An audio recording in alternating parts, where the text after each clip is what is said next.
Good day, everyone. I am Marielle Francine Labro, a first-year student of Southwestern University FINMA under the course of Medical Technology. I am here today to present the common laboratory ethics of a medical technologist. We prepared some questions for the four interns that are working in a hospital-based laboratory about their procedures when working in a lab. Let's all learn from them.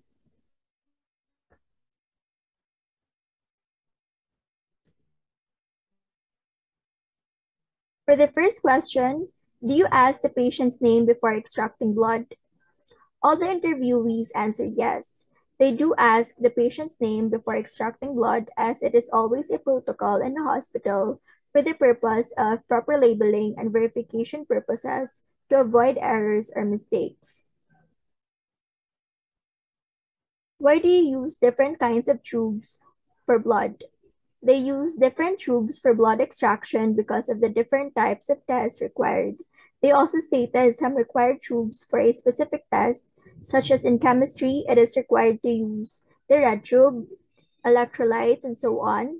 In serology, the TSH, FT4, FT3.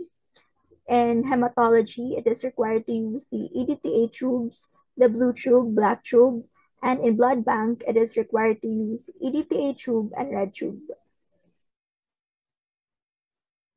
How do they handle their mistakes in the lab procedure? Almost all of the interns answered that when dealing with mistakes, they must handle them in a professional way by being responsible and taking accountability for the error. One of the interns stated that if the test could still be improved, they would proceed as soon as possible, but they would ensure that the control was within the normal range. Otherwise, reject the sample and perform the test again. Clerical errors are one of the most common mistakes in the lab, but automation significantly reduces them. How do they handle a patient who is refusing to cooperate for necessary medical tests or procedure? The majority of their answers are that they will talk patiently and carefully to the patient about what the purpose of a certain test or procedure really is and make them understand.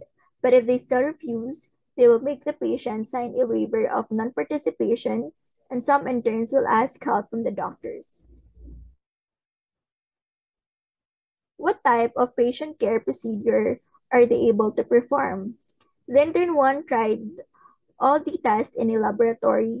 The intern 2 tried the post-venipuncture care, saving serum or plasma, phlebotomy with minimal to no hematoma. The intern 3 tried the phlebotomy test procedure. The intern 4 tried the phlebotomy, CBC, urinalysis, T-cell analysis, serological tests, or qualitative tests for HIV, hepatitis B, syphilis, and etc. And for the last question, describe your daily routine as medtech intern.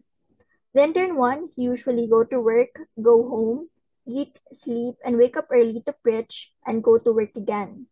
The intern 2, they assess the assigned MTODs in their given department assignment, release results to their respective nurse stations, perform tasks given to them by the MTODs, and log results in the designated logbooks.